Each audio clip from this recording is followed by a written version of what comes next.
Hey everybody, thanks for watching another one of these. Just some encouraging things we're going to do. I'm going to do just a whole series for several weeks just on some of the promises of God and some identity things that are just going to be great for you to just get in your spirit. Just agree with it when you hear it. It's just the scriptures, it's just the Bible. But the first one this week is freedom. So, freedom from sin. Let me read to you out of John 8:34-36. Here's what he says. Jesus says, "Truly, truly, I say to you, everyone who practices sin is a slave to sin. The slave does not remain in the house forever. The son remains forever. So if the son sets you free, excuse me, you are free indeed." So Jesus is teaching us that when we believe in him, when we put our trust in him, he sets us free from the bondage of sin and its consequences. Take that into your spirit right now. You are free already.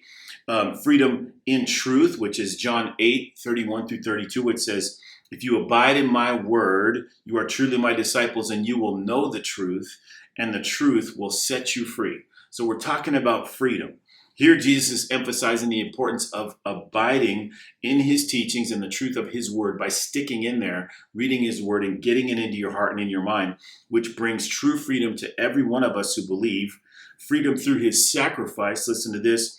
John 3:16-17, "For God so loved the world that he gave his only son, and whoever believes in him will not perish but have everlasting life." God did not send his son into the world to condemn the world, but in order that the world might be saved through him. So here we're looking at the sacrificial death of Jesus on the cross that brings us freedom from sin, and it also gives us the promise of eternal life. How cool is that? Remember that. You're free already from sin.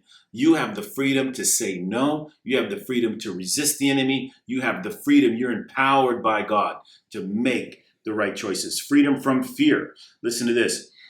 Jesus reassures us that we have the freedom from fear in John 14:27. "Peace I leave with you, my peace I give to you. Not as the world gives, but as I give. Let not your hearts be troubled, neither let them be afraid." You've not been given a spirit of fear, but love, power, and sound mind. We know this.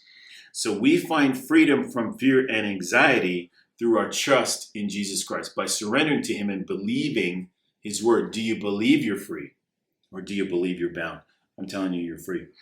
John 13:34-35, freedom to love.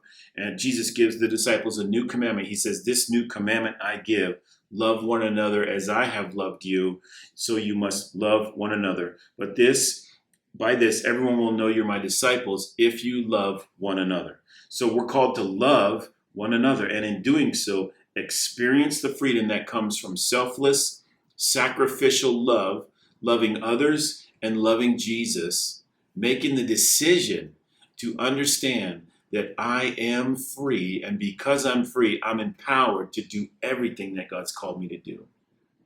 That's a promise to you. You're free indeed. So take that this week. Be blessed in it. Thanks for watching, and we'll have another one for you.